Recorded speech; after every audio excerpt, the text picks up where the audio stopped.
Hey, what's up? My name's Aiden, and this is episode 2 of my Ultimate Beginner's Guide to Rocket League. Last time we looked at just setting up the game, getting everything ready to play the game, and in this video I'm going to go over the basic mechanics or skills that you'll need when you first start learning to play Rocket League.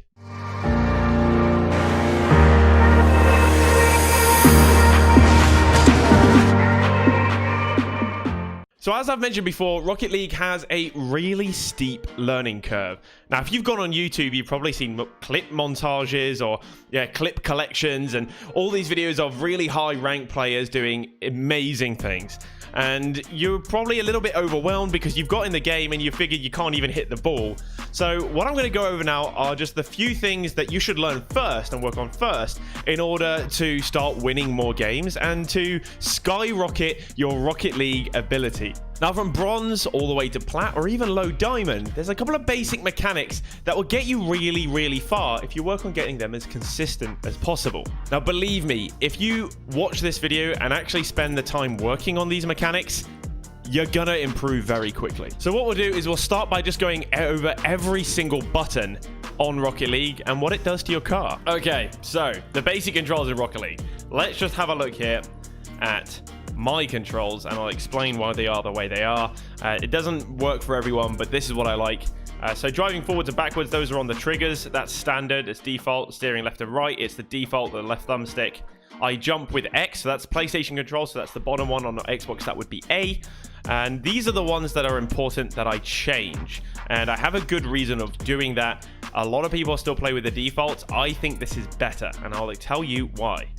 So by default, boost would be on circle, and power slide and air roll would be on square.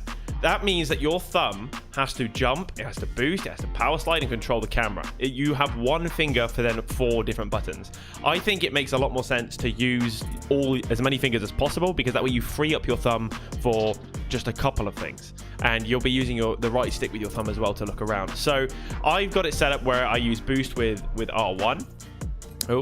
With R1, and I've got the little PlayStation controller thingy so that you guys can see what buttons I'm pressing. So I control boost with R1, and then I control my air roll and power slide with L1. So that uses the other index finger on the left side.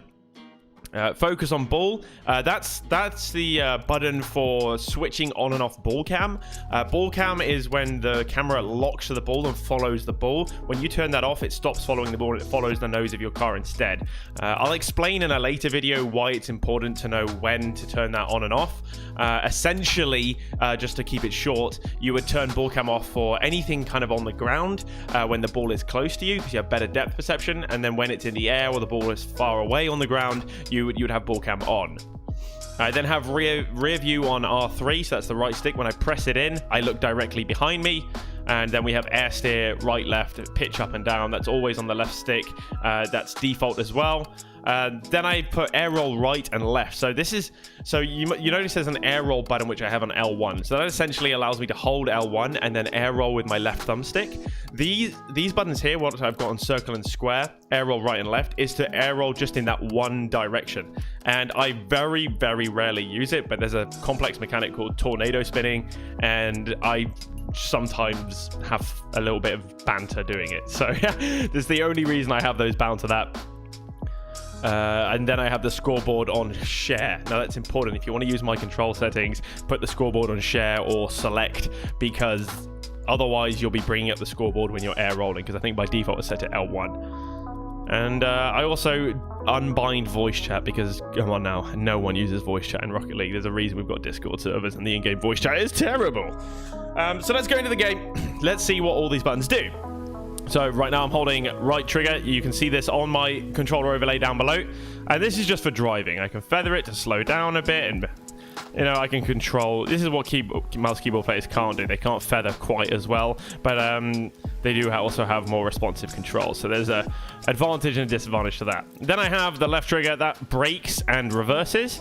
So if I want to kill my momentum really quick, I can just tap the brake and immediately I'm going slower. It's important to control your car's speed, because if you're going into every single ball and every single challenge at full speed, you're going to miss a lot. So yeah, you can tap your brake to slow down, kill momentum. It's quite obvious. The next thing, and this is one of the most important things in Rocket League, is your ability to jump. And with that, I press X. It's by default bound on X, and I'm pretty sure no one ever really changes this. One thing you'll notice is if I tap it, I don't jump very high. If I hold it, I jump a little bit higher. And if I want to go even higher than that, I can hold it, and then I can press it again, or I can just quickly double tap, and then you get a second jump. Now, there's a modifier to your second jump, and that modifier is called flipping. So if you hold a direction on your left thumbstick and then press it the second time, your car will flip in that direction. So it will flip to the left, it can flip to the right, it can flip forwards, and it can flip backwards. Flipping backwards, if you're driving forward, will kill your momentum, which can be useful, but it can also be very damaging. So be careful with flipping backwards at the wrong time, because this is, trust me, so many goals are scored because the goalkeeper backflipped by accident. You can also flip diagonally, and that's useful when you want to boost and move at the same time, because you can boost and flip, and that will get you lots of speed very quickly. The next thing is, of course, your air roll. So air rolling rolls your car. It does little barrel rolls like this.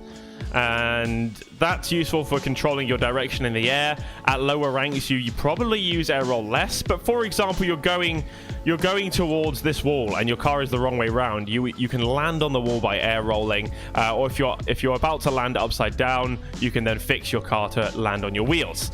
So air rolling is quite a useful thing. When you don't hold the air roll button and you turn left or right, it pivots your car on its axis like this, which is of course also useful for redirecting the direction you want to be going when you land. And then of course you have your pitch up and pitch down. So if I want to pitch up, I pull the stick backwards, and that will allow me to point my nose upwards. And then if I want to aerial, I would then boost and it will go in that direction. And of course if I pitch down, I'll go back down to the ground. So then we have the power slide. So it's on the same button as my aerial button. It's on that L1. As you see, you should see it lighting up now as I'm power sliding.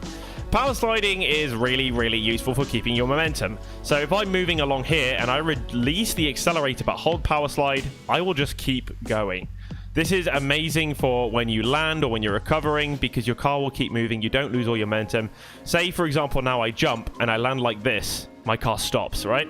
Now, if I don't want to stop and my car lands like this and I hold power slide, I keep going a little bit. I keep that momentum. That's one really useful use of the power slide. And of course, the main use of power slide is to turn quicker.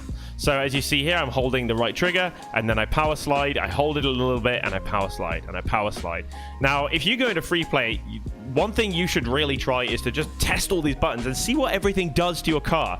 So if I am driving along and I want to do a 90-degree turn to the left, I would hold power slide for about half of that turn, not the whole way. And these are the things that you really just need to go into free play to test out, to just see how can I manipulate my car.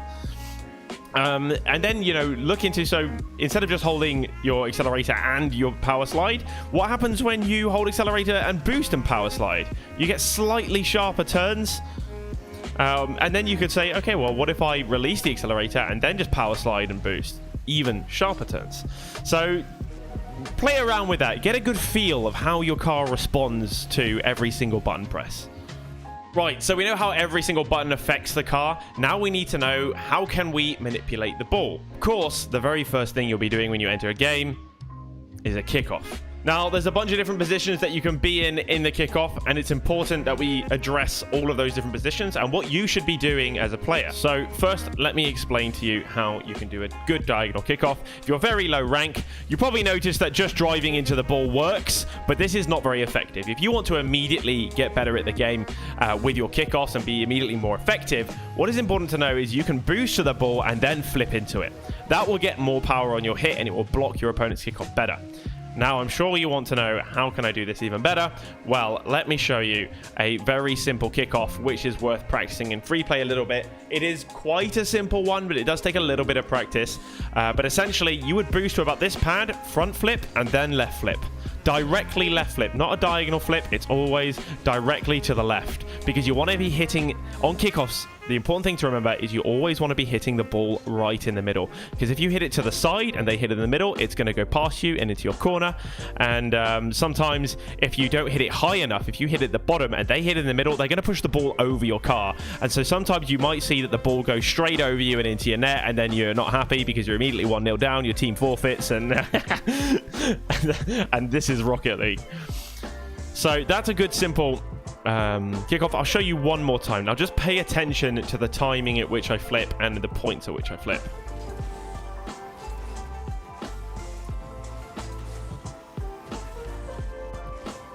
Okay, so that's the diagonal kickoff. We'll now do this straight kickoff, which is slightly misaligned to the ball. Now, at low rank, this is fine. You can drive to the ball and hit into it, but you cannot keep doing that if you want to win every kickoff. So the first thing you should practice is going down this line, jumping and hitting the ball directly in the middle. And you want to be hitting the ball with the nose of your car, because the nose of your car does the most power, has the most effect on the ball. We'll show this one more time. I'll cut into the middle and I'll drive, I'll jump and hit it with my nose. So I flip. Now pay attention to the timing of my flip. Is just before I hit the ball, I flip. And that means that the nose will hit the ball on the flip. So you get more power on the ball, more power in your kickoff. Now, as you rank up, you would be looking to do more complicated kickoffs. I'm going to make a video just about kickoffs and all the different types of kickoffs you can do to be faster on the kickoff, more effective on the kickoff, how to counter certain kickoffs. But the most common way to do this straight kickoff is actually to boost to this pad and then diagonally flip. And there, I've messed it up. But you want to oh my word. I am terrible at the game. I do excuse myself. But essentially, you want to keep this middle line and you use a flip to get more speed, because flips give you more speed. Okay, sometimes you'll be further back on the kickoff and your teammate will be a little bit ahead of you. You need to pay attention to your teammate who's ahead of you to see, is he going towards the ball or not? If he does not go towards the ball, it is your job to follow up on this kickoff. And you don't need to rush it. I see a lot of low-ranked players, they go, oh, I'm going to get close to this ball, and then their teammate hits it from the diagonal and they have no time to react to where the kickoff actually goes. So just hold back a bit, read the ball and see where it goes. Then you can react. You can go left, you can go right, or you can cut back towards your net if it comes towards your net.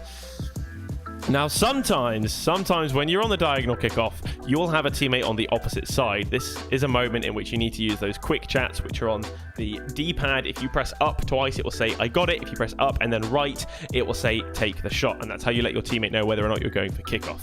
So that's also an important one to pay attention to. And usually when it's two people on the diagonals and someone is in the middle, the person in the middle will be the one to follow. He's got a better angle to the ball. He can react better. And when you're on that opposite diagonal and you're not taking the kickoff, you can very simply just go back to this back boost here. Okay, so that's the basics of kickoffs. I'll demonstrate a couple in a casual game so that you guys know what it looks like in a competitive environment. We'll see that he's right next to me. Likely he's going to take this kickoff. I'm going to let him know, take the shot. And I've got a teammate behind me. I will go to the back right here. And I'll take this boost. All right, now I'm on the diagonal. I'm going to tell my teammate I got it. And this is where I get to go for the kickoff. And I get a little block there and it goes into their half. And now I can start putting the pressure on and not, try not to miss that boost if you do go for it. All right, now my teammate's on the other side, so I'm going to let him go for that, and I'm going to go take this boost. And I'm immediately going to look... I missed the boost. I'm immediately going to look where my teammate goes, so I'm going to go back across the net because I see that we lose the kickoff. All right, I've got a teammate ahead of me now, and I've got a teammate on the right side. That teammate's going to the back boost. That means I'm going to follow. I don't follow too close. I see that the ball goes there to our corner. Our teammate should have it, and I will just back off so I get a better angle to the ball. All right, I've got a teammate on the left diagonal. I'm going to see what this teammate does. He doesn't go, so that means I'm going to follow. And now I see this ball comes out. Right, I'll let my teammate go through the boost because he just did the kickoff, so he's likely not got a lot. And I almost get a goal straight away. Okay, now I'm on the diagonal. I'm going to tell my teammate I got this. I'm on the left side, and there's an unwritten rule in Rocket League that you're on the left side, you go. Unfortunately, my teammate did not respond to my quick chats, and this is going to happen. It's Rocket League. Don't get tilted by it. This is going to happen. If you let yourself get tilted by these things, you're going to have a harder time. And teammate awkwardly playing that across our own net. Another kickoff. This time my teammate should take it. I'm going to tell him to take the shot. I'm going to go back to my back boost. And now I go to the net because we lost the kickoff. My teammate's got that, but I wait, and now I can go. All right, so now we know how to win at a kickoff. but we still have 5 minutes of game time to go and win the game. And usually in Rocket League, to do that, you want to be hitting the ball better than your opponent hits it. That's quite a simple, breakdown of how you would win a Rocket League game. However, the first thing I want to go over is your momentum and your speed. Controlling your momentum is one of the most important things in Rocket League, and there's two real ways to do it.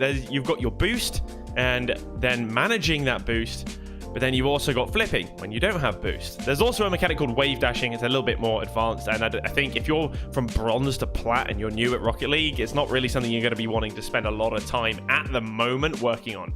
Okay, so moving and momentum. Boosting is your #1 way to speed up. As you notice, I gain a lot of speed very quickly when I boost. And as you notice, when I boost for a while, I get this trail under my wheels. I also get these sort of like go faster lines on the screen that makes me look like I'm going supersonic. That's because I'm going supersonic. So once you reach supersonic, you cannot really go much faster. Technically, you can go, I think it's 5 or 10 kilometers an hour faster once you reach supersonic. But this is a good indication that you're basically top speed, and using too much boost now would be a waste of boost. So you want to try and, if you want to go as fast as possible, you want to maintain this kind of speed as you go around the field. That is the max speed that you're going to get. Now, you're probably wondering, what if I don't have boost? How do I go quickly? And there's a simple solution to that. You can just flip. 2 flips and you'll be supersonic. 1, and then 2, and I'm supersonic again. 1, and 2 flips, and I'm supersonic again. So you don't actually need boost to go quickly. Of course, if you have boost, it helps because you can boost a little bit and then flip. Or you can boost and diagonally flip, and then you go supersonic straight away. So obviously when you have boost, it's easy to go faster, but try to conserve your boost. Boost is like the only resource that you have to manage in Rocket League, and managing that is really important. So let me explain to you, how do you get boost? You see all these little yellow markers on the field? These are boost pads, and each one of these little ones gives you 12 boost, and each one of these big ones gives you 100. Now, what I want to tell you about these 100 boosts, and this is a 200 IQ tip, because even players at Champ 1, Champ 2, Champ 3, or even Grand Champion still go for these when it isn't really necessary to do so. And of course, there's a lot of value in getting this, because it's 100 boost. You'll be on max boost. Okay, awesome. I have full boost. But if you notice, these boosts are always positioned in the corners and in the wide angles of the field. And in Rocket League, the goal is to score goals. And the goal is in the middle of the pitch. So whether you're attacking or defending, being out wide here is not really the most optimal position to be in. So don't force yourself. If you're here and you're low boost, don't be like, oh, I'm going to go over here and get this. The worst thing that I see is when people come back from an attack and they come back to defense and they do this and they boost all the way through that, and then they get that and then they go all the way back here. The other thing you got to remember is your teammates need boost as well. So don't go taking all of the boost on the field, because your teammates will then have 0 and you're going to lose. So how do you come back on defense? Well, I will show you just how long it takes to get back from their net. If you land in their net and you want to drive back, this takes 1, 2, 3, 4, 5, 6, 7, almost 8 seconds to drive back without boosting or flipping. Now, if I boost and I get to supersonic, it'll take about half the amount of time. So getting back quickly is important. But if you come back wide and you need to make a save, this is going to take you a lot longer to get back. So if we look at these boost pads, we see they're perfectly lined up in nice little patterns. There's a line right through the middle where you can take all the pads through the middle, and that will get you a whole bunch of boost. So it's 12, 24, 36, 48, 60, 72 boosts. You're almost at 100. And that's just going straight through the middle of the pitch, the fastest way back to the net. You can also take these curves: 12, 24, 36, 48, 60, 72, 84, 96. I think I did the maths correctly. Quick maths, boys. Not very good at counting. So yeah, don't think that these pads don't have any value, because they're actually very, very valuable, and you can turn around them in all sorts of ways to react to the play and the way the ball is going. And if you stick to these, you will be more relevant, you will be more in the play, you'll get more hits on the ball, and you'll be able to have more impact on the game. So try to keep value to these. And if you're low boost and you need to get back quickly, line yourselves up with these pads and flip through them, because that's the quickest way to get back while gaining yourself more boost. Because once you get back and the other team takes a shot and you're like, oh no, I need to save it, and then you can jump. If you come back on 0 boost, you're useless on the net. So just think about it. When you come back, you want to have boost in your tank when you get back to your net. Okay, so we can do kickoffs, we can move around the field quite quickly. Now we can start to talk about how to hit the ball properly and how to hit it with power. So what I'm going to do, I'm going to show you 2 simple shots and how to dribble in a simple way, and then also win 50-50 challenges. You can practice this in free play, but I'll also put some codes to some custom training packs in the description below that can be used for all skill level players. Okay, so I probably bored you guys with all the boring things like kickoffs and boost and momentum, and now we can talk about the exciting things, actually scoring goals and shooting the ball and dribbling the ball. And so let me just show you a couple of simple shots. The first one that I want to show you is a simple ground shot. The ball is on the ground. Now you can take a wide angle to it and you can just hit into it, and that will get lots of power on the ball. This one is one you can do when you have lots of space and time, because your opponent is giving you that space. And it is important to note that in Rocket League, you don't need to rush your play. But if you just see, if I just drive into that ball from a different direction than the ball is rolling, I will not only get lots of power on it, but I'll also hit it into the air.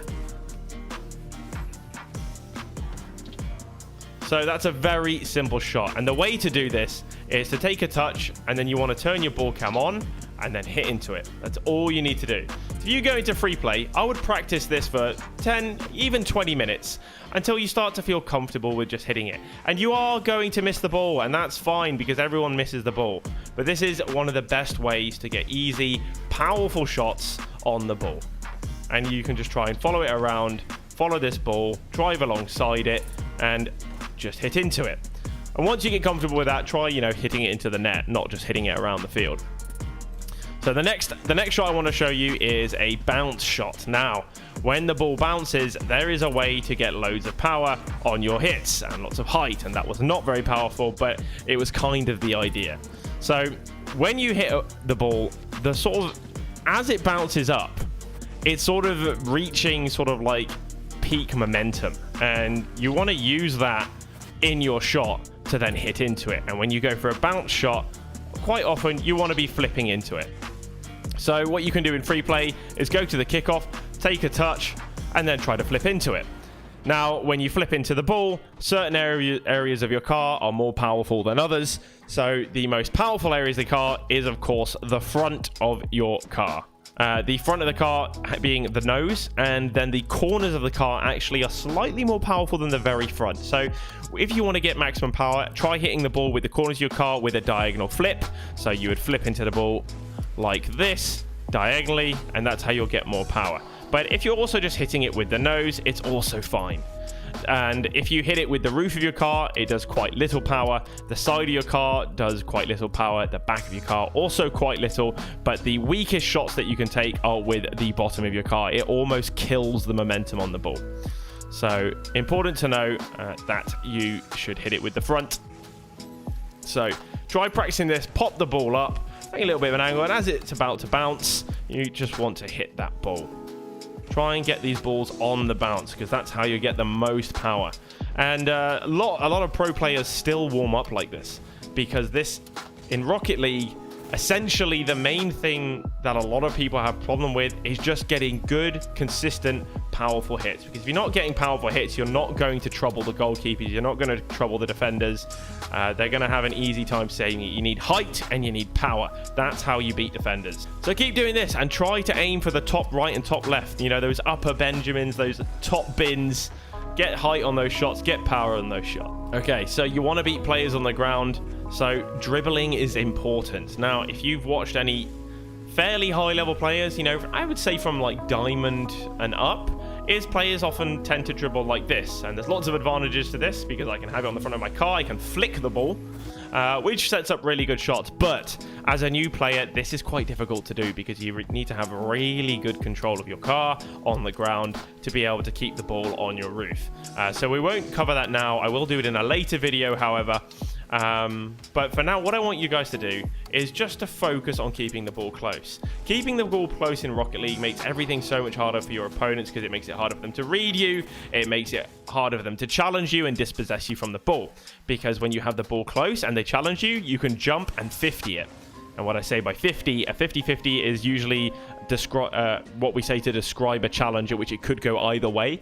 And the way to win that is to just hit the ball right in the middle. Not above the ball, not below the ball, not to the side of the ball, but right bang in the middle. And if you're dribbling along like this and you see your opponent coming, you can jump and then as he hits it, flip into it, and you'll probably win the challenge.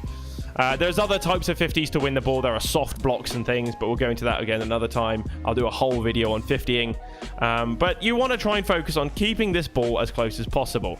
And there are so many ways you can score goals because at low ranks, just being able to take the ball from one direction to another. So if you're going along like this, to be able to do this is going to be a lot of defenders.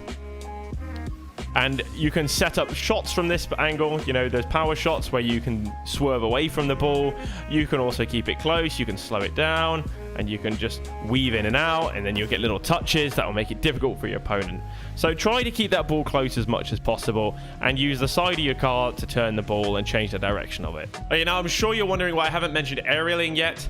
I will show you quickly how to aerial, but I'm not going to go into depth yet about how to get the most out of aerialing and what you can do in the air, as it's got an even steeper learning curve to all those ground mechanics. And trust me when I say this, in the lower ranks, your ground game is going to be way more important than your aerial game. You can win games just by being effective on the ground with your movement, with your positioning, and the way that you hit the ball on the ground. So aerialing, I'm going to say for another video because there's a lot I can talk about, and you know, for your sake, I'm not going to go on for another half an hour about aerialing just yet. Okay, so of course it's Rocket League and we have rocket-powered cars, which means we can fly. But flying is very difficult. It has a much steeper learning curve to ground play, and it is something that of course you need to train from the get-go, but getting consistent on the ground is going... If you simply just want to win games, getting consistent on the ground first should be your aim. So trying those shots I mentioned earlier will help, but simply, and I'm not going to go into any detail here, I'm just going to show you how you get into the air. And you usually do this by jumping, pitching your car up, and boosting. So look at my controller overlay as well to see what I do. I jump, I pull the left stick back, and then I just hold boost. And I think if you're new, just try and hover in the air. Add in some air rolls. Like right now, I'm just air rolling and I'm floating. This is going to be very difficult at the start. So it will be frustrating because you'll keep flopping down and falling over and all these things. But if you can aerial straight up and hit the ceiling, you're already on your way to learning how to aerial. And then once you start getting better at that, try aerialing from one place to another. You know, if I start in this goal, can I aerial to the crossbar of the other goal? And I'll throw in some air rolls and things to make it more difficult for myself. But as a beginner, you could just fly in a straight line and then just try and hit that crossbar. And as you notice, I'm not just holding boost, I'm feathering it. So I let go of it. You can also hold it. Learning how to hold your boost and still go in the same direction is also important. But you got to think in a game, you have a limited amount of boost. So getting the most out of your boost is going to be really, really important. What you should go and do is just go into the aerial training pack, either the rookie, the pro, or even the all-star one. But the rookie and pro are good ones because all you want to do here, and I would say all you want to do is to focus on hitting this floating ball here and not necessarily scoring. Just try and hit it. Try and aerial to it and hit it, because this is going to give you a target, right? This is going to help you control your car in the air, and at the beginning, it's the best way to train your aerials. Of course, you can also score the ball and, you know, attempt to score it. And I'm flexing a little bit with that one, I guess.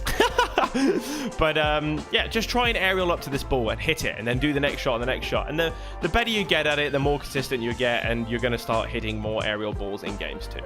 Okay, so we've covered the very basic mechanics: kickoffs, momentum, ground shots, bounce shots, dribbling, 50s, and of course, you know, how to get into the air. Now, if you work on getting comfortable with everything I mentioned in this video, spend some time in free play, please. Please, I said it in the last video, free play is bae. You spend as much time there as possible because that's where you're going to refine your mechanics, which you'll be able to then take into games and beat your opponents. So if this video helped you or you just enjoyed watching it, make sure to leave a like and drop a comment. I love having conversations with all of my viewers. I've also got a Discord community. The link is also in the description, so you can talk to me there. You can also talk to everyone else in the community. They're always happy to help new players. I also stream on Twitch, and on Twitch I do live coaching, and people always ask me questions in the Twitch chat, which I'm always happy to help anyone watching my stream. Don't forget, there's also that subscribe button down below, so make sure you hit that. But for now, guys, until the next time.